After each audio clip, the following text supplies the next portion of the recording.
இந்து சமய அறநிலைத்துறை மதம் சார்ந்த அரசா மதம் சாராத அரசா? அம்பேத்கர் எழுதிய அரசியல் சாசனம் என்ன சொல்லுதுன்னா தனி மனிதனுக்கு மதம் இருக்கலாம், அரசுக்கு மதம் இருக்க கூடாதுன்னு நீங்க ஒரு மதவாத அரசாங்கமாக வண்ணம் பூசாதீங்க, பேசக்கூடாது. ஏன் பேச அதை பத்தி வாதமே கிடையாது. சிலுவை வைத்து ஜபமாலை வைத்து அந்த பட்ஜெட் தாக்கல் செய்தது சரி. அவர் சொன்னதை விமர்சனம் பண்ணுங்க sir. Okay okay sir, okay sir. உங்களுக்கு மதவாத சிந்தனை, உங்களுக்கு மதவாத சிந்தனை இல்ல, மதவாத சிந்தனை, மதவாத சிந்தனை உங்களுக்கு வெறும் மனிதநேயம் இல்ல. உங்களுக்கு மதம் இப்ப சொல்றாரு ராஜகம்பீரன் சார், பட்ஜெட்டை பத்தி தெரியல, செந்தில் சார், செந்தில் சார், நீங்க சொல்லுங்க. Senthil sir, Senthil sir, Senthil sir, கூடாது. செந்தில் சார், எதுக்கு வாதம் நடத்துறீங்க நீங்க? செந்தில் சார், செந்தில் சார், நான் அந்த தாவேக்கா 25 நாள்ல வந்து இந்த மாற்றத்தை உருவாக்கிச்சுன்னு சத்தியமா சொல்ல மாட்டேன். ஜபமாலையுடன் சிலுவைகளுடைய ஆசீர்வாதத்துடன் நிதி பட்ஜெட்டை மரிய வில்சன் அமைச்சர் அவர்கள் கொண்டு வந்து சபையிலே அவர் தாக்கல் செய்திருக்கின்றார். முன்னாக திருப்பதிக்கு போனுச்சு, அதை சொல்ல மாட்டேங்கிறீங்க, சிலுவையை மட்டும் சொல்றீங்க. அதான் சொல்ல வரேன். ஜபமாலைன்னு ஒண்ணே உங்களுக்கு ஏன் துடிப்பு வருது?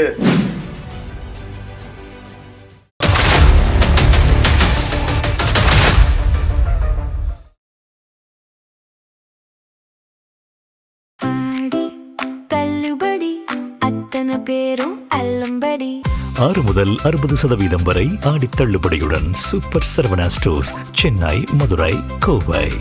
மாற்றம் என்று தமிழக வெற்றி கழகத்திற்கு வாக்களித்த மக்களுடைய வாழ்க்கையில் இது ஏற்றமா இல்லை ஏமாற்றமா என்று தங்களுடைய கருத்துக்களை பதிவு செய்வதற்காக அரசியல் விமர்சகர் திரு ராஜகம்பீரன் அவர்கள் நம்மோடு இணைந்துள்ளார். அதே போல காங்கிரஸ் கட்சியிலிருந்து ஐயா திரு பொன் கிருஷ்ணமூர்த்தி அவர்கள் நம்மோடு இணைந்துள்ளார். இந்து மக்கள் கட்சியிலிருந்து பாரத மாதா செந்தில் அவர்கள் நம்மோடு இணைந்துள்ளார். ஐயா வணக்கம். வணக்கம், எப்படி இருக்கீங்க? நல்லா. ஐயா முதலில் ராஜகம்பீரன், நீங்கள் சொல்லுங்கள் சார், நேற்றைய அந்த பட்ஜெட் தாக்கல் அப்படிங்கிறது மக்களுக்கு ஏற்றமா இல்லை ஏமாற்றமா? கிட்டத்தட்ட ஏமாற்றம் தான். ஏன்னா ஏற்றத்திற்கு அவர்கள் வந்து ஏதாவது ஒரு புதிய திட்டத்தை சொல்லியிருக்கிறார்கள் அப்படின்னு பார்த்தா எதுவுமே இல்லை. ஏற்கனவே ஜெயலலிதா காலத்திலே வந்து எப்படி வந்து ஆடு வழங்குகிற திட்டம் கிராமப்புறத்தில் இருப்பவர்களுக்கு அந்த திட்டத்தை எல்லாம் அவங்க திரும்ப சொல்றாங்க. சார் இதே தாலிக்கு தங்கம் கொடுக்கிற திட்டம் அப்படின்னு ஜெயலலிதா காலத்துல இருந்துச்சு. அதைத்தான் அவங்க என்ன செய்யறாங்கன்னா அண்ணன் சீர் கொடுக்க போறோம், 8 கிராம் கொடுக்க போறோம், நாங்க பட்டு புடவை கொடுக்க போறோம் அப்படின்னு பேசுறாங்க. இப்ப இதுல என்னன்னா, ஒரு காலத்துல பெண்கள் வந்து ஆண்களை சார்ந்து இருந்தார்கள். அதனால அவங்களுக்கு வந்து முழுக்க வந்து கல்வி கிடைக்காதப்ப, சொத்துரிமை இல்லாத காலகட்டத்துல, முழுக்க ஆண்களை சார்ந்து இருக்கிற காலத்துல அவங்களுக்கு வந்து இந்த மாதிரி சீர்வரிசையின் வழியாகத்தான், இந்த மாதிரி வந்து தங்க நகை கொடுப்பதன் வழியாக தான், பட்டுப்புடவை கொடுப்பதன் வழியாக தான் அவர்களுக்கான அந்த உரிமைகள் நிலைநாட்டப்பட்ட ஒரு காலகட்டம் இருந்தது. இன்றைக்கு பெண்கள் ஆண்களுக்கு நிகராக கல்வி கற்று விட்டார்கள், உயர்ந்த வேலை வாய்ப்பிலே பங்கு பெறக்கூடிய இடத்திலே இருக்கிறார்கள். இன்னும் அவர்களை வந்து பழமையான ஒரு இடத்துக்கு அழைத்து செல்வதை போல சீர் கொடுக்க போறேன், நான் தாய்மாமே இது கொடுக்க போறேன் அப்படின்லாம் பேசுறது இருக்கு இல்லையா? அதெல்லாம் ஒரு ஆணாதிக்க சிந்தனை அப்படின்னு தான் நான் பார்க்கிறேன். இதெல்லாம் வந்து ஒரு அரசாங்கம் செய்கிற விஷயமே அல்ல. அரசாங்கம் வந்து எஜுகேட் பண்ணணும், அவனுக்கு வேலை வாய்ப்பை உத்தரவாதப்படுத்தணும்.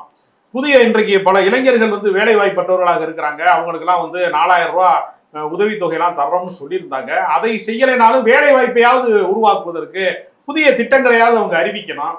அப்படி எதுவுமே இல்லை. அவங்க ஒரு வெள்ளை அறிக்கையை வந்து வெளியிட்டுட்டு என்ன சொன்னாங்கன்னா, இத்தனை 10 லட்சம் கோடி கடன் இருக்கு தமிழ்நாட்டில் அப்படின்னு ஃபர்ஸ்ட் சொன்னாங்க. இப்ப தமிழ்நாடு அரசினுடைய நிதித்துறை செயலாளர் அவர்கள் பேசுகிற போது சொல்றாரு, 1.25 லட்சம் கடன் வாங்கியிருக்கோங்கிறாரு. அப்ப கடந்த அரசுக்கும் உங்களுக்கும் வந்து என்ன வித்தியாசம்னு ஒண்ணுமே கிடையாது. நீங்க அதே ஆட்சி நீட்சியை தான் நீங்கள் வந்து தொடர்றீங்க. என்ன எல்லாத்துலயும் பேரை மாத்திருக்கீங்க.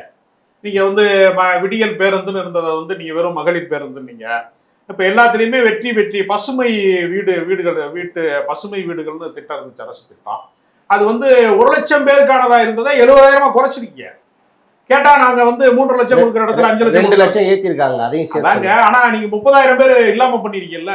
அது வந்து நீங்க வந்து கடந்த காலத்தினுடைய விலைவாசியும் இப்ப இருக்கிற விலைவாசிக்கும் அது வேறுபாடு இருக்கும். நீங்க 30,000 பேருக்கு வந்து அந்த வீடு வழங்குகிறதுல வந்து இல்லாம பண்ணிருக்கீங்க. நீங்க அப்ப நீங்க எல்லாத்துக்கு முன்னாடியே நீங்க வெற்றின்னு நீங்க இப்ப நீங்க புதுமை பெண் திட்டம்னு வச்சிருந்தாங்க கடந்த அரசு, திமுக அரசு. அதுல என்ன ஏதாவது புதுமை பெண் சொல்றதுல கட்சி நேம் ஏதாவது இருக்காதுல? ஒண்ணுமே இல்லையே. அன்பு சோலை திட்டம்னு முதியோர் இல்லத்துக்கு பேர் வச்சிருந்தாங்க. அதுல ஏதாவது பேர் இருந்துச்சா? திமுக சம்பந்தப்பட்ட பேர் இருந்துச்சா? அதெல்லாம் எதுவுமே இல்லையே. தாய்மானவன் திட்டம் இருந்துச்சு. தாய்மானவன்கிறது ஒரு பொதுவான பேர். ஒரு அன்னையை போன்றவன் அப்படின்னு ஒரு அர்த்தம். அது ஒரு இலக்கியத்துல சொல்லப்படுகிற வார்த்தை தான். அப்ப அப்படிப்பட்ட வார்த்தைகளை தான் அவங்க பொது பேரா தான் வச்சிருந்தாங்களே தவிர, ஒன்னு ரெண்டு இந்த நூலகத்துக்கு வேண்டுமானால் அண்ணா நூற்றாண்டு நூலகம், அது பெரிய மறைந்த தலைவர்கள் பேர்ல வச்சிருப்பாங்க. இவங்க எல்லாத்திலையுமே வெற்றின்னு கட்சி பேரை கொண்டு வந்து வைக்கிறாங்க. எல்லாத்துக்குமே ஏற்கனவே இருக்கக்கூடிய திட்டங்களுக்கு எல்லாமே இந்த பழைய வண்டியை வாங்கிட்டு வந்து பெயிண்ட் அடிப்பாங்கல்ல, அது மாதிரி இவங்க என்ன செய்யறாங்கன்னா, ஏற்கனவே இருந்த திமுக காலத்திலே இருந்த திட்டங்களுக்கு, அதிமுக காலத்திலே இருந்த திட்டங்களுக்கு புதிய பெயர்களை சூட்டி இருக்கிறார்களே தவிர எந்த பெரிய மாற்றத்தையுமே அவங்க உண்டாக்கலைங்கிறது ஏமாற்றமாக இருக்கு. ஓகே சார், ராஜகம்பீரன் சார் அவர்கள் ஏமாற்றம் இந்த பட்ஜெட்னு சொல்றாங்க. நீங்க கூட்டணி ஆட்சியில இருக்கீங்க, நீங்க என்ன சார் நினைக்கிறீங்க அதை பத்தி? மரியாதைக்குரிய திரு ராஜகம்பீரன் அவர்களுடைய கருத்திலிருந்து நான் வேறுபடுகிறேன். காரணம், இது எல்லோருக்குமான பட்ஜெட்டாகத்தான் நேற்று வெளியிடப்பட்ட பட்ஜெட்டை நான் பார்க்கிறேன். காரணம், யாரையும் விடவில்லை. அது மாணவர்கள், மகளிர்கள், அவர் இந்த மாமன் சீர்,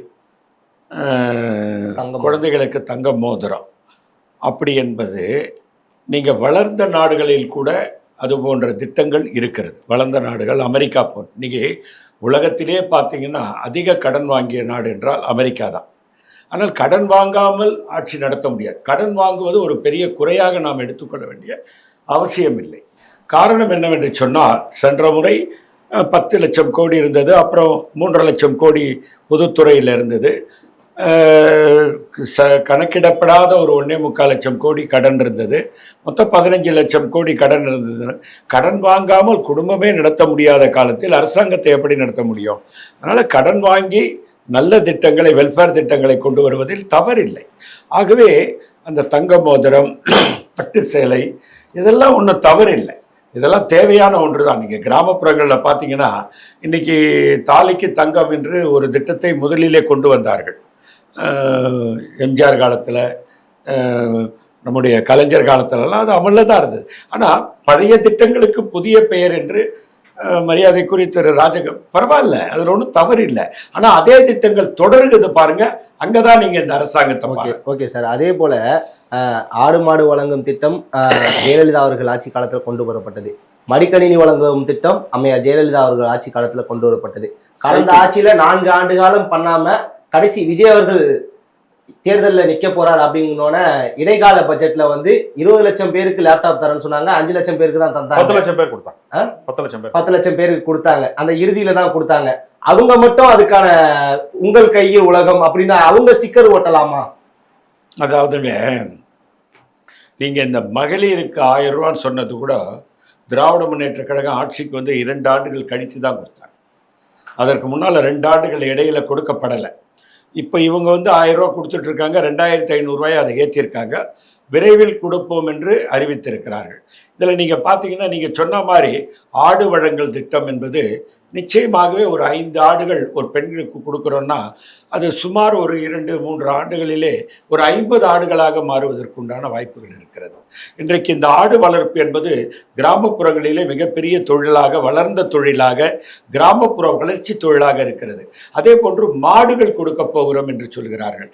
ஒரு கறவை மாடு இருந்தால் போதும், ஒரு கைம்பெண்ணாக இருக்கவர்கள் கூட 2 குழந்தைகளை வைத்துக்கொண்டு காப்பாற்றி விட முடியும், படிக்க வைத்து விட முடியும் என்ற கிராமப்புறங்களிலே சொல்வதை நாம் கேட்டிருக்கிறோம்.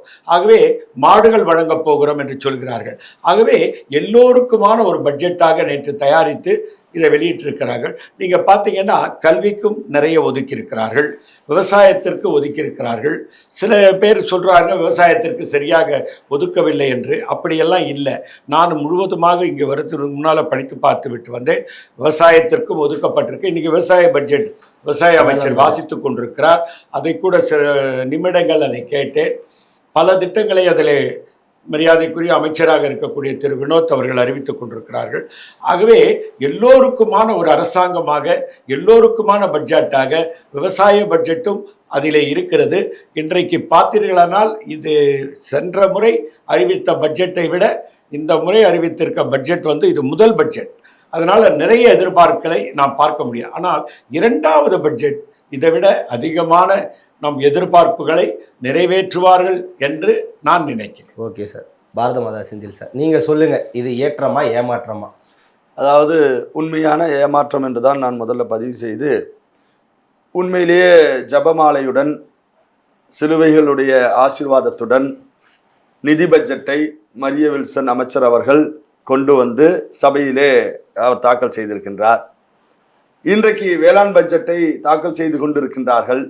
இந்த வேளாண் பட்ஜெட்டை தாக்கல் செய்வதற்கு முன்னாக வேளாண் திருப்பதிக்கு போனுச்சு, அதை சொல்ல மாட்டேங்கிறீங்க, மட்டும் சொல்றீங்களா? அதான் சொல்ல வரேன். நான் சொல்ல வரதுக்குள்ள நீங்க குறிக்கிறீங்களே, ஏன் உங்களுக்கு அவ்வளவு அவசரம்? ஜபமாலைன்னு ஒன்னே உங்களுக்கு ஏன் துடிப்பு வருது?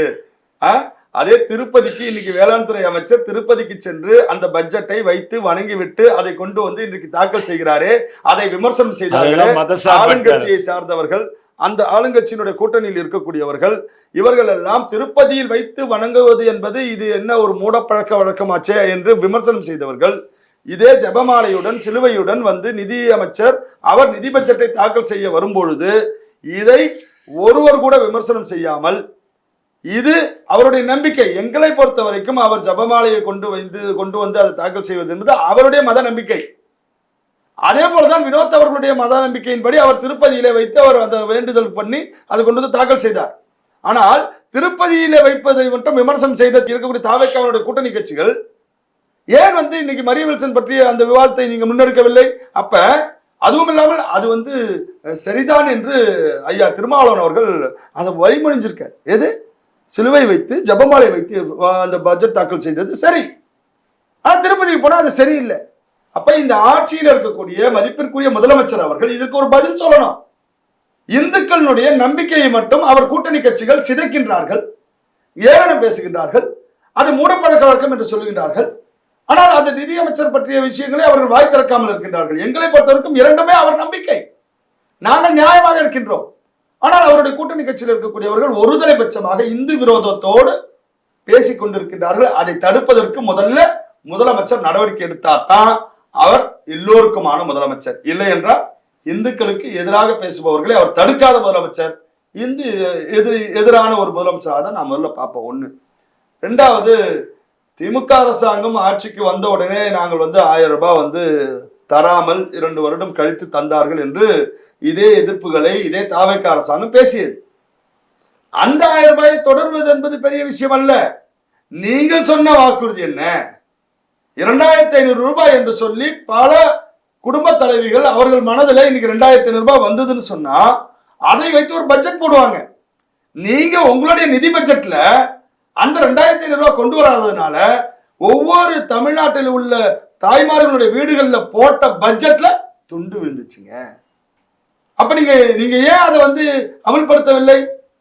அது மட்டும் இல்லாமல் அவர்கள் வந்து தாய்மாமன் சீர் என்று சொல்லுகின்றார்கள், அல்லது குழந்தை பிறப்புக்காக வந்து அது இல்லாம வந்து திருமணத்துக்கான சீர் என்று சொல்கின்றார்கள். அண்ணன் சீர் அப்புறம் குழந்தை பிறந்ததுக்கான இதெல்லாம் கொடுக்கக்கூடிய அந்த உதவிகள்லாம் தாய்மார் சீர், என்னமோ தாய்மார் சீர், அண்ணன் சீர் எல்லாம் ரைட். அதெல்லாம் பேரை நல்லா வச்சிங்களே, அது யாருக்கு கொடுக்கணும்? எல்லோருக்கும் கொடுப்போம் என்று சொல்லி தேர்தலிலே சொல்லிவிட்டு எந்தவித கண்டிஷனும் தேர்தல் அறிக்கையில சொல்லாம தகுதி உடையவர்கள் யாருக்கு அந்த தகுதி உடையவர்கள்? எதன் அடிப்படையில் தகுதியை நீங்க பிரிக்கிறீங்க? இது நீங்க வந்து நல்லா தெரிந்து கொள்ள வேண்டும். செந்தில், அரசாங்க ஆஸ்பத்திரியில் பிறக்கும் குழந்தைகளுக்கு கொடுக்கப்படும் என்று ஒரு வரி அதுல இருக்கு. நீங்க அதான் தகுதி. அதே போல சார் நான் சொல்லிடுறேன், இன்னைக்கு இருக்கக்கூடிய நடுத்தர மக்கள் பெரும்பாலும் அவர்கள் அருகாமையில் இருக்கக்கூடிய ஒரு மருத்துவமனைகளில் சென்று, அது வந்து தனியார் மருத்துவமனை என்று சொன்னாலும் இன்னைக்கு பப்ளிக் ஹெல்த் சென்டர் போன்ற எத்தனையோ மருத்துவமனைகள் ஏழை எளிய மக்களுக்காக இருக்கின்றது. அவர்கள் வந்து வழக்கமாக அந்த இடத்துல போய் வந்து அவங்க பிரசவம் பார்ப்பாங்க. அப்ப அவங்களுக்குலாம் கிடையாதா?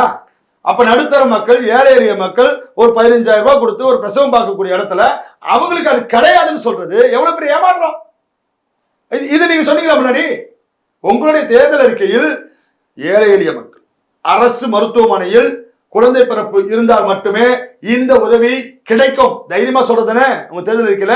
Okay sir. அதே போல தேர்தல் அறிக்கையில சார் மீன்பிடி தடைக்கால உதவித்தொகை அப்படின்னு சொல்லிட்டு ஆறாயிரம் முன்னாடி ஏழாயிரமா பேசினாங்க. மாத்திருக்காங்க. அதாவது பிரச்சாரத்துல விஜய் அவர்கள் சொல்லியிருப்பாங்க 8000 2000 இருப்பாங்க. நேத்து நிதியமைச்சர் சொல்றாரு 6000 7,000.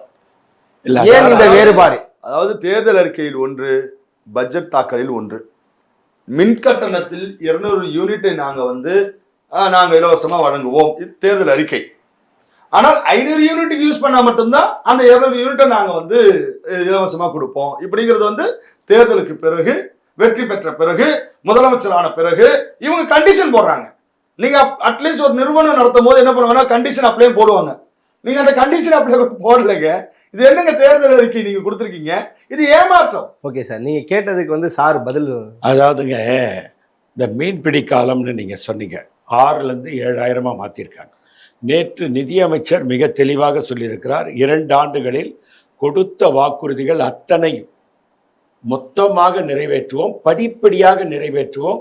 ஆனால் சொன்னதற்காக 1000 ரூபாய் ஏற்றிருக்கிறார்கள் என்பதை நாம் பெருமையோடு தான் பார்க்க வேண்டும். ஆனா தேர்தல் அறிக்கை முன்னாடி சொல்லும் போது 8000 20,000 நாங்க, ஆனா நேத்து 6000 தான் சொல்றாரு. இல்லை, சொன்னது உண்மைங்க, நான் இல்லைன்னு சொல்லலை.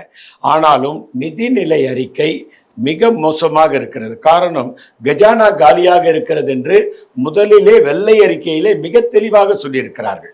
வெள்ளை அறிக்கை வாசிக்கும் போது எந்தெந்த துறையிலே மிகப்பெரிய நஷ்டம் வந்திருக்கிறது, எதையெல்லாம் செய்ய முடியாது என்பது வெள்ளை அறிக்கை அறிவித்த பிறகுதான் தெரிந்து கொண்ட காரணத்தினால் 2 ஆண்டுகளில் நாங்கள் 436 வாக்குறுதிகள் கொடுத்திருக்கிறோம்.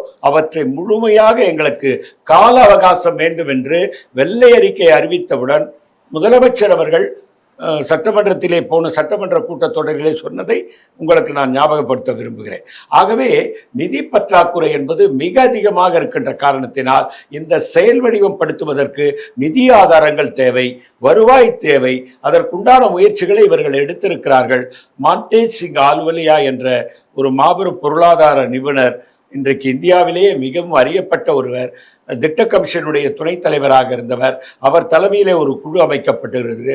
வருவாயை எப்படி பெருக்குவது அப்படி என்று அவர் தலைமையிலே ஒரு ஆலோசனை குழு, 5 பேர் கொண்ட குழு போட்டிருக்கிறது. வருவாயை பெருக்கி இந்த திட்டங்களை படிப்படியாக நிறைவேற்றி தருவார்கள்.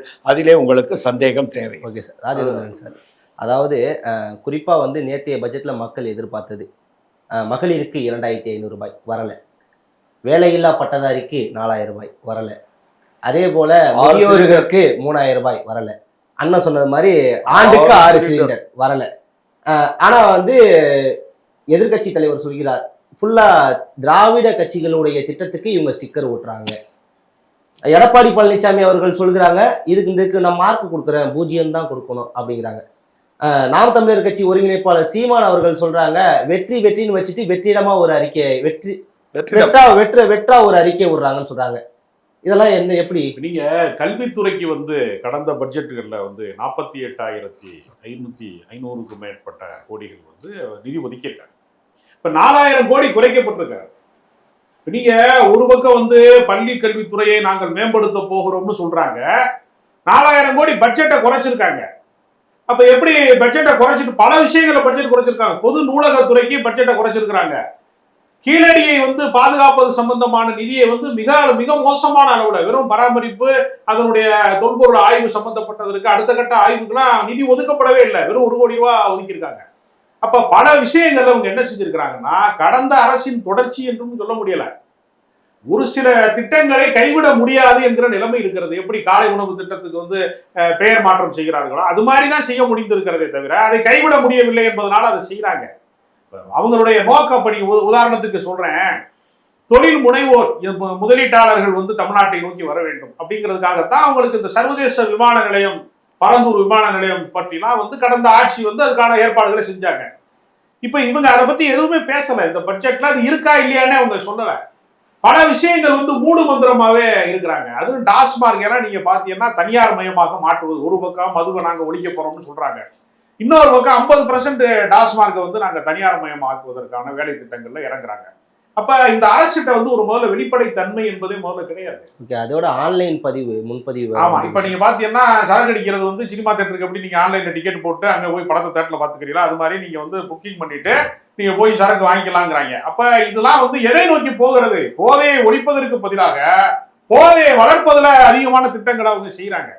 அப்ப இதனுடைய நோக்கம் என்னவாக இருக்கிறதுனா, இந்த அரசு வந்து செயலற்ற அரசு. அவங்களுக்கு தீர்க்கமான முடிவே கிடையாது. அவங்க வந்து இப்பதான் திட்டக்குழு மூலமாக வருவாயை பெருக்குவதற்கு இனிமேதான் ஆய்வு செய்ய போறாங்க. அவங்களுக்கு அதை பற்றி தெரியல, அதை பற்றிய நாலேஜ் இல்லை. நீங்க விவசாயிகள் பிரச்சனையில நீங்க என்ன முடிவெடுக்க போறீங்க? அவங்க கடன் வந்து கூட்டுறவு கடன்ல இருந்து பல்வேறு இதெல்லாம் தள்ளுபடி செய்யணுங்கிற கோரிக்கையை நீங்க செவிமடுக்கவே இல்லை, அதை பேசவே இல்லை. இன்னைக்கு வேளாண் பட்ஜெட் சொல்லியிருக்கிறாங்க. அப்ப இந்த அரசு வந்து எதை நோக்கிய அரசாக இருக்கிறது? இளைஞர்களுக்கான எதிர்காலம் குறித்து ஏதாவது திட்டம் வேணும்ல. நீங்க வந்து புதிய சிப்கார்டுகள் திறப்பது சம்பந்தமாக என்ன பட்ஜெட் ஒதுக்கீங்க? பொதுவா பேசியிருக்காங்களே தவிர செயல் திட்டம் என்கிற வடிவம் வந்து அவங்ககிட்ட இல்லை. அப்புறம் வந்து செந்தில் சார் சொன்னாரு, திருப்பதிக்கு போனாங்க, இங்க போனாங்க. நான் என்ன சொல்றேன்னா, தனி மனிதனுக்கு வழிபாட்டு உரிமை இருக்கிறது. ஒரு அரசுக்கு மதம் சார்ந்த உரிமை கிடையாது. அரசு மதமற்றதா இருக்கணும். மனிதன் வந்து நான் ஜாமி கும்பிடலாம், நான் ஜெபம் பண்ணலாம், நான் தொழுகைக்கு போலாம், அது தனி மனித உரிமை, அதுல யாரும் தலையிட முடியாது. ஆனால் ஒரு அரசாங்கம் எல்லாருக்குமானதாக இருக்கணும். நாம் அரசியல் சாசனப்படி ஒரு மதச்சார்பற்ற அரசாங்கமாக இருக்கணும். அதனால நீ அங்கே போனா சரி, இங்கே போனா தப்புங்கிறது அப்படி பேச வேண்டிய அவசியம் இல்லை நான் நினைக்கிறேன். மரிய வில்சன் ஜெபமாலையோட போனதும் தவறு, நீங்க வந்து திருப்பதி கோயிலுக்கு போனதும் தப்பு. அது நீங்க பெர்சனலா சாமி கும்பிட்டுக்கங்க. ஆனா நீங்க அரசாங்கத்தை மதத்தின் வழியாக நடத்துவது என்பது மரிய வில்சனுக்கும் தப்பு, மரிய வில்சனுக்கும் தப்பு, நான் திருப்பதி கோயிலுக்கு போன தப்பு தான் நான் சொல்லுவேன். ஒரு சார்பா பேசுவது என்பது உங்களுக்கு தான் கேள்வி கேட்கிறேன். இந்து சமய அறநிலைத்துறை மதம் சார்ந்த அரசா, மதம் சாராத அரசா? அது பக்தர்களுக்கு பராமரிப்புக்கு மதம் சார்ந்த அரசா, மதம் சாராத அரசா? அது நிர்வாகங்க. அதுல என்ன மதம் சார்ந்த அப்ப வக்போர்டு நடத்துறதுனால அரசாங்கம் இஸ்லாமிய அரசாங்கம் அப்ப அதுதான் அதுதான் எல்லாமே தப்புதான் சொல்றோம். அம்பேத்கர் அரசியல் சாசனம் என்ன சொல்லுதுன்னா, தனி மனிதனுக்கு மதம் இருக்கலாம், அரசுக்கு மதம் இருக்க கூடாதுன்னு சொல்லுது. நீங்க ஒரு மதவாத அரசாங்கமாக வண்ணம் பூசாதீங்க. இந்த பட்ஜெட்டுக்கு சம்பந்தம் இல்லாத பேச்சு அவர் பேசவே கூடாது. பேசக்கூடாது. அதை பத்தி விவாதமே கிடையாது. அது பற்றி விவாதத்தை தாவேக அரசாங்கத்தினுடைய கூட்டணி கட்சி திருமாவளவன் அவர்கள் பேசுறாரு சார். என்ன பேசுறாரு? என்ன பேசுறது? என்ன பேசுறாரு? ஜெபமாலை வைத்து அவர் வந்து பட்ஜெட் தாக்கல் பண்ணது தப்பு இல்ல. ஆனா திருப்பதியினுடைய இதுல போயிட்டு அவர் வந்து யாருமே கூட்டணி கட்சி யாருமே சொல்லல. இவர் இட்டு கட்டி பேசுறாங்க. இவருக்கு ஏதாவது பேசுறாரு. யாருமே ஒரே ஒரு கூட்டணி கட்சி. இப்ப நான் கேக்குறேன், நீங்க என்ன சொன்னீங்க? மதசார்போடு இருக்கக்கூடாதுன்னு சொன்னீங்க. சொல்ல விடுங்க சார், ஏன் சார் குறுக்கிறீங்க? ஜெபமாலையை வைத்து அவர் வந்து அங்க பட்ஜெட் தாக்கல் பண்ணது தப்பு இல்லைன்னு அவர் சொல்றாரு. நீங்க என்ன சொன்னீங்க? நான் தப்புன்னு தான் சொல்றேன். அப்படி அவர் சொன்னது விமர்சனம் பண்ணுங்க. அவர் சொன்னது விமர்சனம் பண்ணுங்க. Sir okay okay sir okay sir விமர்சனம் இல்ல. ஓகே ஓகே இந்து சமய அறநிலையத்துறை மதம் சார்ந்த ஒரு அரசாங்கம் பாரதமாதா செந்தில் சார், பாரதமாதா செந்தில் சார், திமுக ஆட்சி வந்து நீங்க திமுக ஆதரவாளர். திமுக ஆட்சி பாரதமாதா செந்தில் சார், நீங்க சொல்லுங்க சார். சொல்லட்டும் சார் இருங்க சார். மதம் அதுல வரக்கூடாது. என்ன பொறுத்த வரைக்கும் ஜபமாலை பார்த்ததும் திருப்பதிக்கு போனது ரெண்டுமே தவறுதான். என்னுடைய கருத்து. நான் ஒரு காங்கிரஸ் இல்ல நான் வந்து இல்ல அவங்க சொல்லி அது வந்து சார் இன்னைக்கு நேத்து ஆரம்பிக்கப்பட்டது இல்ல அத நான் தப்புன்னு போர்டு இருக்குது, அது அப்ப தப்புன்னு சொல்லுவீங்களா? அவர் சார் கேட்டா இல்ல சார் அது அரசாங்கத்துக்கு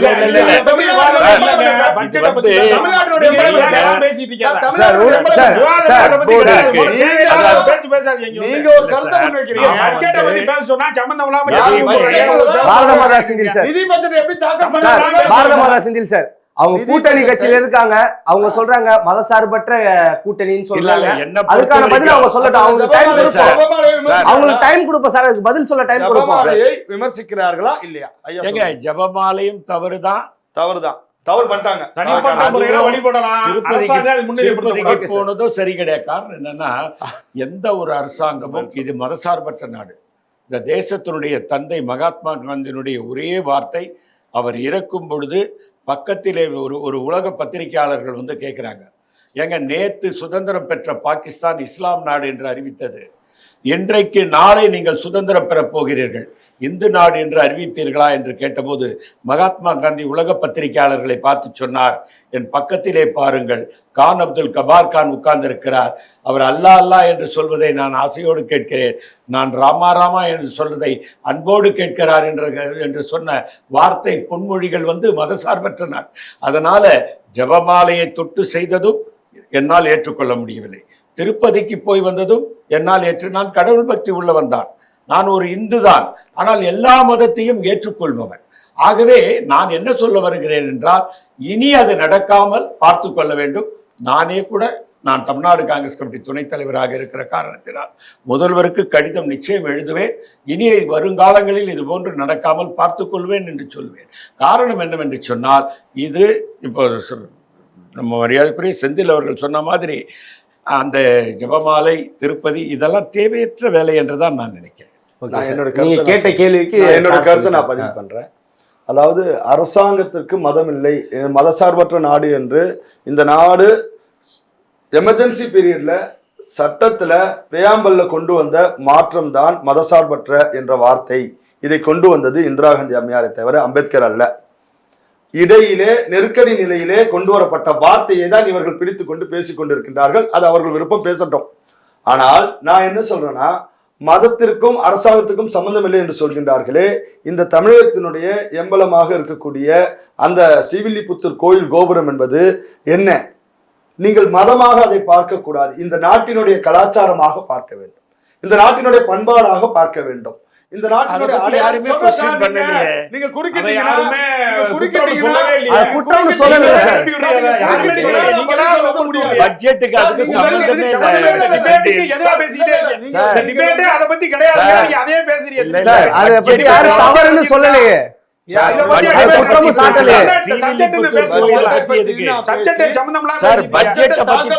பேசி நீங்க செந்தில்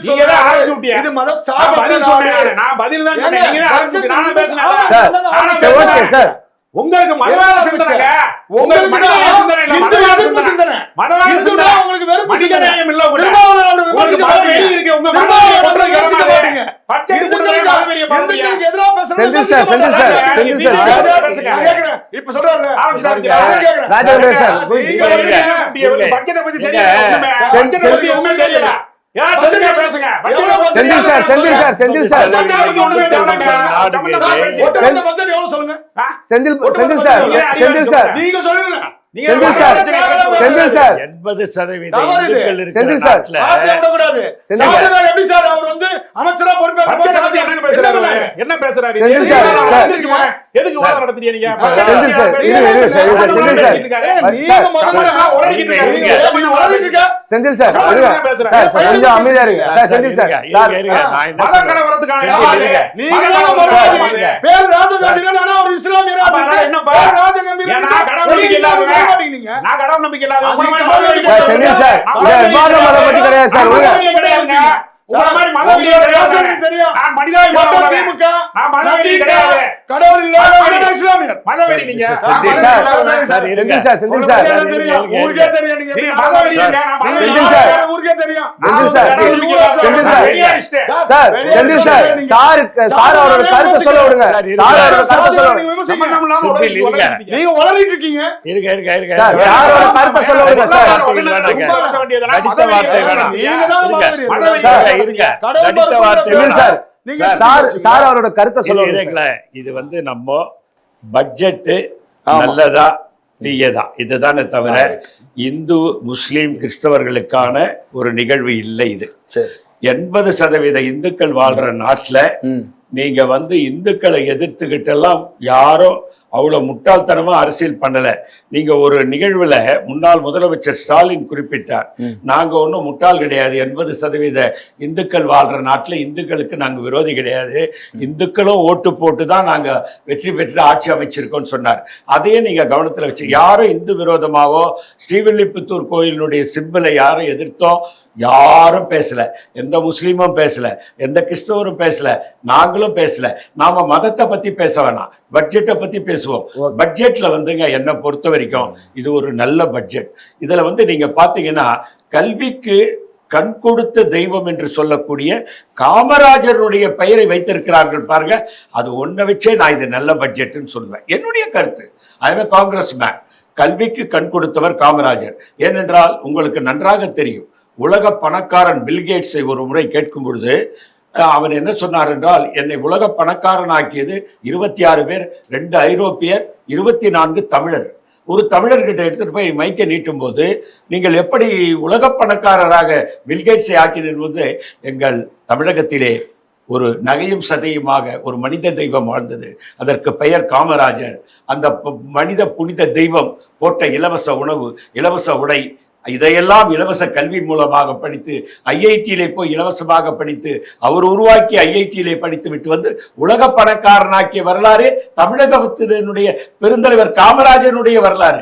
ஆகவே கல்வி கண் திறந்த காமராஜருடைய பெயரை இன்றைக்கு விஜய் அவர்கள் வைத்திருக்கிறார் என்றால் இந்த பட்ஜெட்டை பாராட்ட வேண்டுமா வேண்டாமா? அதற்கும் ஒரு எதிர்ப்பு சார். காலை உணவு திட்டத்திற்கு காமராஜர் பேர் வைத்தது. நான் என்ன சொல்ல வரேன்னா, அதுல நான் கூட அதை ஆட்சேபிப்பேன். எப்படி ஆட்சேபிப்பேன்னா, முதல்வர் மு.க. ஸ்டாலின் காலை உணவு திட்டம் இருந்து மாற்றியிருந்தால் நானே அதை எதிர்த்திருப்பேன். முதல்வர் காலை உணவு திட்டம். ஆகவே முதல்வர் என்று சொன்னால் முதன்மையானவர் காமராஜர் என்பது தமிழக வரலாறு சொல்லுது. மற்றவங்க எல்லாம் முதல்வர் இல்லைன்னு நான் சொல்லவே மாட்டேன். எல்லா முதல்வர்களும் இன்னைக்கு கல்விக்காகவும் சுகாதாரத்துக்கும் தமிழகத்தை நோக்கி வருகிறார் என்றால் காமராஜர் போட்ட அடித்தளம். அதற்கு பின்னால் வந்த அத்தனை முதலமைச்சர்களும் அதை தூக்கி பிடித்தார்கள். அந்த கிரெடிட் நான் எல்லா முதலமைச்சருக்கும் கொடுப்பேன், ஸ்டாலின் வரைக்கும் கொடுப்பேன், இன்னைக்கு இருக்கிற விஜய்க்கும் கொடுப்பேன், பழனிசாமிக்கும் கொடுக்கலாம், ஒன்றும் தப்பு கிடையாது. ஆனால் காலை உணவு திட்டத்திற்கு முதல்வர் ஸ்டாலின் திட்டம் என்று இல்லை. முதல்வர் என்றவுடன் விஜய்க்கு கவனத்திற்கு வந்தவர் காமராஜர். அதுல ஒன்றும் தவறு இல்லை. ஸ்டாலின் என்ற பெயர் இருந்து மாற்றியிருந்தால் நானே கடுமையாக எதிர்த்திருப்பேன். நான் இந்த நம்முடைய ஜெம் டிவி மூலமா நான் சொல்ல விரும்புகிறேன். ஆகவே எல்லாமே சரியாகத்தான் நடக்கிறது. இது எல்லோருக்குமான பட்ஜெட்டு. இன்னும் 2 ஆண்டுகளில் 436 திட்டங்களும் நிறைவேற்றப்படும் அருமையான பட்ஜெட். இதை நாம் வரவேற்க வேண்டும். தயவு கூர்ந்து நான் உங்களுக்கு சொல்லுகிறேன், மதம் பேசவே வேண்டாம், பட்ஜெட்டை பற்றி மட்டும் நாம் பேசுவோம். Okay sir. ராஜகம்பீரன் சார், 2036ஆம் ஆண்டுக்குள் வறுமை இல்லாத தமிழகம், $1.5 டிரில்லியன் பொருளாதார இலக்கு சாத்தியமா?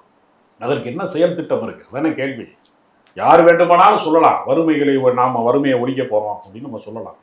வறுமையே வெளியேறுனா வறுமை வெளியேறிடுமா? செயல் திட்டங்கள் வேணும்ல. இருட்டு இருட்டு என்று கூச்சல் போடுவதை விட அந்த இடத்திலே ஒரு விளக்கை ஏற்றி வைப்பது மேல் என்று சொல்வாங்க. அது மாதிரி என்ன செயல் திட்டங்களை கொண்டு வர போறாங்க? சிப்காடுகளை அதிகமாக உருவாக்குவது. டைட்டல் பார்க்கை கடந்த காலங்களிலே திமுக அரசாங்கம் கொண்டு வந்தது. அப்ப அது மாதிரி நிறைய விஷயங்களை நம்ம புதிதாக இளைஞர்களுக்கான வேலை வாய்ப்பை உருவாக்குவது. இப்ப நீங்க செயற்கை நுண்ணறிவு என்று சொல்லக்கூடிய அந்த ஏஐ திட்டம் தான் சொல்றாங்க. அதுக்கு பயிற்சி அளிப்பதற்கான ஆசிரியர்கள் இருக்கிறார்களா? அதற்கான செயல் திட்டத்தை எப்படி செயல்படுத்த போறாங்க? நிறைய கேள்விகள் இருக்கிறது. அதனால இந்த அரசு ஏற்கனவே இவர்கள் என்ன தேர்தல் வாக்குறுதி கொடுத்தாங்களோ அதை நோக்கி எதுவுமே இல்லை. அப்புறம் இன்னொன்னு என்னன்னா, இந்த ஒரு அரசு மருத்துவமனையில பிறக்கிற குழந்தைகளுக்கு 1 கிராம் தங்க மோதிரம் அப்படின்னு சொல்றது இருக்கு இல்லையா? அது குறித்து திருமாவளவன் அவர்கள் மிக சரியான ஒரு கருத்தை சொன்னார். ஒரு பிறந்த குழந்தைக்கு நீங்க ஒரு கிராம் மோதிரம் போடுறீங்க, அது குழந்தை வளர்ந்துகிட்டே இருக்கும். நீங்க அந்த கைவிரல் பெருசாயிரும், அந்த மோதிரத்தை பயன்படுத்த முடியாது. அப்ப அது என்ன ஆகும்? ஏழை எளியவர்கள் அரசு மருத்துவமனைக்கு யார் வருவா? ஏழை எளியவர்கள் தான் வருவாங்க. இது ஃபர்ஸ்ட் சொன்னார் சார். நேத்து பட்ஜெட்டை பார்த்துட்டு வரவேற்றிருக்காரு சார். அவர் வேற விஷயங்களை வரவேற்றாரு. அதாவது நான் என்ன சொல்றேன்னா, அவர் என்ன சொன்னார்னா, மருத்துவ கட்டமைப்பை விரிவு செய்ய வேண்டுமே தவிர இதெல்லாம் ஒரு கவர்ச்சிகரமான அரசியலுக்கு பயன்படுகிறதே தவிர அடிப்படையில நம்ம எதிர்கால நலன் கருதிய விஷயங்களை நோக்கி அது போகணும். அதனால திமுக அரசு நிறைய செயல் திட்டங்களை இது மாதிரி செய்தாங்க. அது நீங்க போட்டித் தேர்வுகளுக்கு தயாராகிறவர்களுக்கு ஒவ்வொருத்தருக்குமே அறிவுசார் திறன் பயிற்சியெல்லாம் மேம்படுத்துவதற்கு நிறைய திட்டங்களை முன்மொழிந்தார்கள். அது போன்ற செயல் திட்டங்களை நோக்கி நகர வேண்டுமே தவிர இந்த கவர்ச்சி அரசியலை மட்டுமே நம்பி அவர்கள் அல்லது கடந்த கால அரசை பற்றி குறை சொல்வதன் வழியாக இந்த ஆட்சியை நடத்தக்கூடாது. இவர்கள் ஏற்கனவே உள்ள திட்டங்களை தொடர்கிறார்கள். இந்த பட்ஜெட் என்பது ஏற்கனவே உள்ள திட்டங்களை தொடர்கிறார்கள். பெயர் மாற்றம் செய்திருக்கிறார்கள். வெற்றி என்கிற பெயரை அவங்க கட்சியின் பெயரை நினைவுபடுத்துகிற விதமாக அந்த வெற்றிங்கிறத சேர்த்திருக்காங்களே தவிர அதை தாண்டி இந்த பட்ஜெட்ல எதிர்பார்ப்பை விட ஏமாற்றம் அதிகமாக. ஓகே சார், அதாவது இப்ப இருக்கக்கூடிய இந்த ஆட்சி காலம், கடந்த ஆட்சி காலம் எந்த பட்ஜெட் வந்தாலும் எதிர்கட்சிகள் விமர்சிப்பது அவர்களுடைய கடமை. நீங்க என்ன நினைக்கிறீங்க? 2036ல வறுமை இல்லாத தமிழகம் சாத்தியமா? அதாவது சார், இன்னைக்கு இந்தியாவில் வளர்ந்த மாநிலம் என்று எடுத்துக்கொண்டால் மகாராஷ்டிராவை சொல்லுவார். ஆனால் நான் ஏற்றுக்கொள்ள மாட்டேன். தமிழ்நாடு தான் வளர்ந்த மாநிலமாக இன்றைக்கு இருக்கிறது. இன்றைக்கு கூட தாராவிலே போய் பாருங்கள், வளர்ந்த மாநிலம் என்று நீங்கள் ஒப்புக்கொள்ளவே முடியாது. தமிழர்கள் எப்படிப்பட்ட அவல நிலையில் அங்கே வாழ்கிறார்கள். ஏன் மகாராஷ்டிரா மக்கள் கூட வாழ்கிறார்கள். ஆனால் இன்றைக்கு கிராமப்புற வளர்ச்சி என்பது தமிழகத்திலே மிகப்பெரிய அளவில் வளர்ந்திருக்கிறது. அது எல்லா ஆட்சியிலும் காமராஜர் போட்ட அந்த பேஸ்மெண்ட்ல எல்லாருமே வளர்த்திருக்காங்க. இந்த கட்சி அந்த கட்சின்னு நான் சொல்ல மாட்டேன், எல்லாருமே அதை நோக்கி இவரும் அந்த பழைய பெயர்களை சிலவற்றை மாற்றியிருக்கிறாரே தவிர முழுமையாக அதை அகற்றிவிடவில்லை.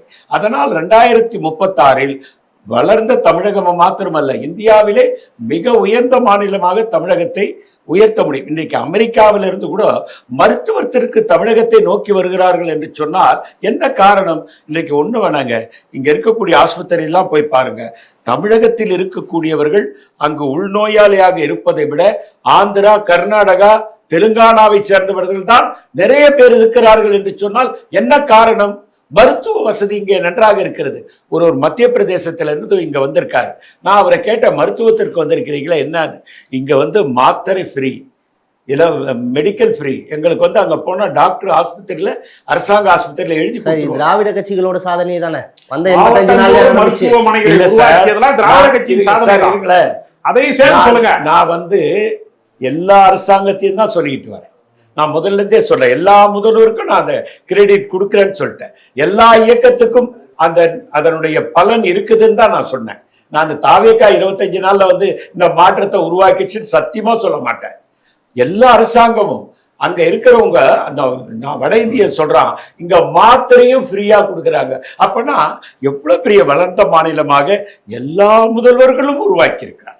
ஒரு காமராஜர் அடித்தளம், ஒரு அடித்தளம் இருந்தால் தாங்க கட்டடம் எழுப்ப முடியும்.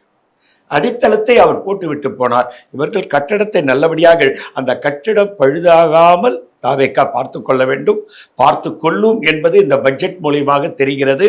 ஆகவே நன்றாக செய்வார். இப்போ சார் சொன்னார், கல்விக்கு உதவித்தொகை குறைச்சிருக்காங்க 48 அதில் 6000 கோடி மறுசீரமைப்புக்கு ஒதுக்கியிருக்கிறாங்க. அதை சார் சேர்த்து சொல்லணும்.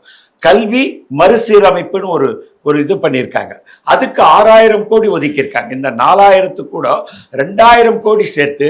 காரணம் என்னவென்று சொன்னால், கிராமப்புறங்களிலே நீங்கள்லாம் இப்போ பார்த்தீங்கன்னா, கிராமப்புறங்களிலே ஒரு வீட்லேயும் பார்த்தீங்கன்னா, ஒரு வீட்டில் மெடிக்கல் ஸ்டூடெண்ட், மருத்துவம் படித்தவர் இருக்காரு, இன்ஜினியர் படித்தவர் இருக்காரு, சார்ட்டர்ட் அக்கௌண்ட் படித்த, அவங்களெல்லாம் இன்னும் பலப்படுத்த வேண்டும் என்பதற்காக மறுசீரமைப்பு என்று ஒரு 6000 கோடி, இதுலேருந்து 4000 இன்னொரு 2 கோடி போட்டு பண்ணியிருக்காங்க. அதை சாரோட கவனத்துக்கு நான் கொண்டு வரேன்.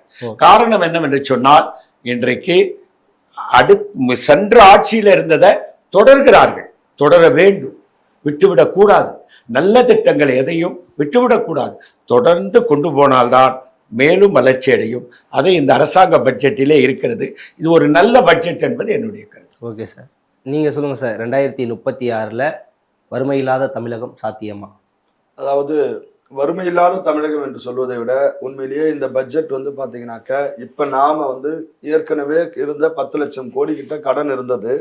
மேலும் இந்த பட்ஜெட்ல கிட்டத்தட்ட 78,324 கோடி பற்றாக்குறை ஏற்பட்டு, அதன் மூலமாக நம்முடைய தமிழ்நாட்டில் உள்ள நம்முடைய கடன் சுமையானது கிட்டத்தட்ட 78,324 கோடி நாம கடனாளியாக ஆகியிருக்கோம். பற்றாக்குறை என்று சொன்னால் வருவாய் இல்லை. வருவாய் இல்லாமல் நாம இத்தனை கோடி ரூபாய் நம்ம என்ன பண்ண வேண்டியிருக்கு, கடன் வாங்க வேண்டியதுதான் இருக்கு. அப்ப கடன் சுமை இன்னும் மேலும் அதிகரிக்கும். கடந்த கால ஆட்சியிலே அவர்கள் விட்டு சென்ற 10 லட்சம் கோடி என்பது இன்னும் 15 லட்சம் கோடி இவர்கள் 5 ஆண்டுகளிலே கொண்டு விடுவார்கள். அப்ப நம்முடைய கடன் சுமை அதிகமாக நிச்சயமாக இவர் ஐயா சொன்னாங்க, கடன் இல்லாமல் ஒரு குடும்பத்தை நடத்த முடியாது. ஆம், தலைக்கு மேல கடன் போய் குடும்பமே சிதறி போகக்கூடிய எத்தனையோ சம்பவங்களை நாம் பார்க்கிறோம் அல்லவா? அப்ப அதனாலதான் நம்ம என்ன சொல்றோம்னா, சில திட்டங்கள் எல்லாம் போட்டி போட்டுக்கொண்டு அறிவித்துக் கொண்டு இருக்கின்றார்கள். 1000 ரூபாய் என்று, 1500 ரூபாய் என்று, 2500 வரைக்கும் இவர்கள் போட்டி போட்டுக்கொண்டு அறிவித்துக் கொண்டிருப்பது என்பது, இது ஒரு குடும்ப தலைவருக்கு உதவி செய்யக்கூடிய திட்டம் என்று நாம் பொதுவாக கருதினாலும், மக்கள் அதை ஆர்வமாக எதிர்பார்த்து வேண்டும் என்று நினைத்தாலும், இது போன்ற திட்டங்களால் நீங்க தொழில் வளர்ச்சி கொடுங்க. ஐயா, மீனை பிடிச்சு கொடுக்காதீங்க, மீன் பிடிக்க கத்து கொடுங்க. நீங்க தொழில் வளர்ச்சியின் மூலமாக இத்தனை தாய்மார்களுக்கு மகளிர் சுய உதவி குழு என்று வாஜ்பாய் அவர்கள் மேம்படுத்தி அதற்கான நிதி ஒதுக்கி அவர் காலத்திலிருந்து இன்று வரை இந்த மகளிர்களுக்கு மேம்பாட்டுக்கு பல முன்னேற்றங்களை கொடுத்திருக்காங்க. அதுதான் வளர்ச்சி. நீங்க 2500 ரூபாய் கொடுத்தா அது வளர்ச்சி கிடையாது. அப்ப இந்த மாதிரியான திட்டங்கள் மூலமாக நாம் கடன் சுமையை அதிகமாக்கி அந்த 2500 ரூபாய்க்கு வாங்கக்கூடிய கடனை 60,000 கோடி தேவைப்படும். அப்ப அந்த 60,000 கோடி எங்க போய் நீங்க எடுப்பீங்க? இப்ப இந்த 78,000 கோடி டிபிசிட் ஆகுது. இந்த டிபிசிட்ன்றது 60,000 கோடி இவங்க கொடுக்க ஆரம்பிச்சாங்கன்னா இன்னும் இந்த இந்த இந்த 78,000 பிளஸ் 60,000 சேர்த்து எவ்வளவு வரும்? அப்ப கிட்டத்தட்ட 1 லட்சத்துக்கும் மேற்பட்ட கோடிகள்ல இவங்க என்ன ஆவாங்க? பற்றாக்குறை ஏற்படும். அதனாலதான் இந்த வாட்டி அவங்க 2,500 அறிவிக்காம இந்த 1,000 மெயின்டைன் பண்ணிட்டு வராங்க. Okay sir. அப்ப இது நான் என்ன சொல்ல வரேன்னா, தமிழகத்தினுடைய வளர்ச்சி என்பது இப்ப டாஸ்மாக் விஷயத்தை பொறுத்த வரைக்கும் அவங்க 717 கடைகளை மூடினாங்க. அதன் மூலமா வருவாய் குறைவு வந்தா கூட நாங்க அதை நாங்க மூடுவோம், அது நிரந்தரமா மூடுறதுக்கான முயற்சிகள் பண்ணுவோம்னு சொல்றாங்க. ஆனா அதுக்கான மாற்று என்ன? பீகார் மாநிலத்தில பாஜக கூட்டணி அரசாங்கம் இருக்கும் பொழுதும் இன்று வரை அங்கே மது விலக்கு ஏற்படுத்தி இருக்கின்றார்கள். அப்ப தமிழ்நாட்டிலும் மது விலக்கு ஏற்படுத்தி தமிழ்நாட்டிலே பட்ஜெட்டை என்ன பண்ணணும், கடன் இல்லாத பட்ஜெட்டை உருவாக்கி இந்த இலவசங்கள் அறிவிப்பது என்பது அதை முறைப்படுத்தி நீங்க தேர்தல் அறிக்கையில சொல்லிவிட்டோம் என்று சொல்லி இப்ப என்ன பண்ணுங்க, வேற வழி இல்லாம நீங்க அறிவிக்கணும்னு அறிவிப்பீங்க, திரும்பவும் கடன் ஆக்குவீங்க. அப்ப இந்த மாதிரியான ஒரு நிதி சுமையை மேலும் மேலும் மேலும் தமிழக மக்கள் மீது திணிக்காதீர்கள். மேம்படுத்தக்கூடிய திட்டங்கள் கல்வி ரீதியாக விவசாய ரீதியாக நீங்க பல ரூபாய் எவ்வளவு கோடி ஒதுக்கினாலும் கடன் இல்லாமல் கொண்டு வருவதற்கான முயற்சிக்கு நீங்கள் ரிவர்ஸ்ல வரணுமே தவிர மேலும் கடனாக்காதீர்கள். எங்களை கடனாக்கி எங்கள் கடன் சுமையாக்கி எங்களுடைய பிள்ளைகள் எங்களுடைய பேர குழந்தைகள் மிகப்பெரிய கடனாளியாக மாற்றாதீர்கள் என்பதுதான் எங்களுடைய. ஓகே சார், பட்ஜெட்டை பத்தி பேசினோம். ஒரு தனியார் தொலைக்காட்சியில ஒரு திருநங்கை வைத்த கோரிக்கையும் நேற்று பட்ஜெட்ல நிறைவேற்றப்பட்டிருக்கு. 5 மாவட்டங்கள்ல திருநங்கைகளுக்கான ஹாஸ்டல் கட்டித்தரேன் அப்படின்னு சொல்லியிருக்காங்க. கண்டிப்பா 2000 சார். அது இல்லாம இன்னொரு இந்த பட்ஜெட்ல நான் ஒரு முக்கியமா பார்க்கறது என்னன்னா, பல மாணவர்கள், பிற்படுத்தப்பட்ட மாணவர்கள், விளிம்பு நிலை மாணவர்களுக்கான ஹாஸ்டல்னு ஒன்று இருக்குது. அதெல்லாம் ரொம்ப நலிந்து போய் கிடக்கிறது. அதுக்காக ஒரு 10,000 கோடியை இந்த அரசாங்கம் உறைவிடப்பள்ளி ஹாஸ்டல்ல தான் தங்கி படிக்கக்கூடிய ஹாஸ்டல்ஸ், அந்த ஹாஸ்டல்ஸை நம்ம போய் பல ஹாஸ்டல்ஸை நான் பார்த்துருக்கேன். அதை டெவலப் இல்லாமலே 1-2 டெவலப் பண்ணாங்க, உணவு சிலதை டெவலப் பண்ணவே முடியல. அதற்காக ஒரு 10,000 கோடி ஒதுக்கியது என்பது அந்த மாணவர்கள் உண்மையிலேயே ஒரு வசதியான சூழ்நிலையில் சுற்றுப்புற சூழல்கள் நன்ற முறையில் இருந்து படிக்கும் பொழுது இன்னும் மூளை வளர்ச்சி அதிகமாக கல்வியிலே மேம்படக்கூடிய ஒரு நிலை எல்லாற்றை விட நான் இதைத்தான் இந்த பட்ஜெட்டிலே முக்கியமாக பார்க்கிறேன். அந்த கல்வி ஏனென்றால் வருங்கால மன்னர்கள் அவர்கள், விளிம்பு நிலை மக்களும் பிற்படுத்த அவங்க தான் ஓட்டே போடுறாங்க. நீங்கள் முற்படுத்தப்பட்ட சமுதாயம், பணக்காரர்கள், படித்தவர்கள் வாக்கு வங்கிக்கு வருவதே கிடையாது. வாக்கு வங்கிக்கு வந்தால் 100% வாக்கு வங்கி வரணும், 65% மேல் வாக்கு வரவில்லை. அந்த ஹாஸ்டலில் படிக்கிறவன் தான் ஓட்டு போடவே வரான். அவன் சுகாதார முறையில் படித்து விட்டு வெளியே வர வேண்டும். அதற்காக 10,000 கோடி ஒதுக்கி இருக்கிறது என்பது ஒரு மாபெரும் வரவேற்கக்கூடிய திட்டம். அதே நேரத்தில் மரியாதைக்குரிய சகோதரர் செந்தில் அவர்கள் சொன்னாங்க, அவங்க ராஜகம்பீரன்னு சொன்னாங்க, வருவாய் வேணும். இப்பொழுது என்னை பொறுத்த வரைக்கும் மாண்டேசிங் ஆல்வாலியா ஒரு கருத்தை சொல்லியிருப்பதாக நான் ஒரு IAS அதிகாரியிடம் காலையில் பேசும்போது சொன்னார். அவர் அந்த குழுவிலே இருக்கிறார். அவர் என்ன சொல்கிறார் என்றால், நான் அவரிடத்தில் சில கருத்துக்களை பரிமாறிக்கொண்ட போது, நீங்கள் டாஸ்மார்க்கை மூட வேண்டும் என்று நான் வற்புறுத்தி சொன்னேன், நீங்கள் அதை சொல்ல வேண்டும் என்று சொன்னபோது எப்படி மாற்று வழி என்றபோது அவரே சொன்னார், நானும் அவருக்கு சொன்னேன், மணல் மாஃபியா இருக்கு சார் சொன்னார் அவருடைய பேச்சில். மரியாதைக்குரிய திரு ராஜகம்பீரன் அவர்கள் சொன்னாங்க, அதையும் செந்திலும் சொன்னாங்க, கனிம வளங்களை கையில் எடுத்தால் இன்னைக்கு நான் உறுதியாக சொல்லுவேங்க, தமிழகத்தில் தான் கனிம வளம் கொள்ளை அதிகம். அம்பானி அதானி வெளியே தெரியாத அதானி அம்பானி தமிழ்நாட்டில் தான் இருக்கான். கனிம வளத்தில் கொள்ளடிச்சவன் அவன் தான் இருக்கிறான், வெளியே தெரியாத அதான். அவங்க எல்லாரையும் நீங்கள் முடக்குங்க, டாஸ்மாஸ்கே வேணாங்க, டாஸ்மாஸ்க் மாதிரி 1000 மடங்கு வருமானம் அதிலே வரும். 2036 வேண்டாம், 2030 வளமான தமிழகமாக இதை மாற்ற முடியும் என்று அவரிடத்திலே சொன்னபோது நீங்கள் கூறியதை நான் கவனத்தில் வைத்துக் கொள்கிறேன். அந்த ஆலோசனை கூட்டத்திலே சொல்லுகிறேன், கனிம வளங்களை கையில் எடுங்கள் சார். 2030 இந்தியா எந்த வளர்ச்சி இருக்குதோ அதை விட 2 மடங்கு வளர்ச்சி தமிழ்நாடு போகும் என்று சொல்லியிருக்கிறேன். ஆகவே மாண்டேசிங் ஆலுவாலியா தலைமையிலே அமைந்து, நீங்கள் ஒரு முறைங்க ரகுராம் ராஜன் அமெரிக்காவுக்கு போகிறார், ஒபாமா அவரை கூப்பிடுறாரு, நான் 3% ஜிடிபி தான் இருக்குது, நான் ஏற்றி பார்க்குறேன், என்னால் முடியவே இல்லை. நீங்கள் 9% ஜிடிபி எப்படி வச்சுருக்கீங்க? யார் கேட்கறது? ரகுராம் ராஜனை பார்த்து அமெரிக்க அதிபர், உலக வல்லரசு நாட்டினுடைய அதிபர் ஒபாமா கேட்கும்போது அவர் சொன்னார், எங்கள் நாட்டிலே மார்டேன் சிங் அலுவலியா என்ற ஒரு மந்திரவாதி இருக்கிறார், திட்ட கமிஷன் துணைத் தலைவராக இருக்கிறார், அவர் போடுகின்ற திட்டம்தான் 9% ஜிடிபி. அந்த மாண்டே சிங் ஆலுவாலியா மன்மோகன் சிங் பின்னாலே இருந்து 9% ஜிடிபி ஆக்கினார். இன்னைக்கு அந்த மாண்டே சிங் ஆலியா விஜய் பின்னாலே நிற்கிறார். 30லேயே தமிழ்நாடு வளமான தமிழ்நாடாக மாறிவிடும். ஓகே சார், 2026-27 நிதியாண்டுக்கான பட்ஜெட்டை பற்றி உங்களுடைய கருத்துக்களை எங்கள் ஜெம் தொலைக்காட்சிக்கு உங்கள் பொன்னான நேரத்தை ஒதுக்கியதுக்கு ரொம்ப நன்றி. நன்றி சார். நன்றி சார். நன்றி.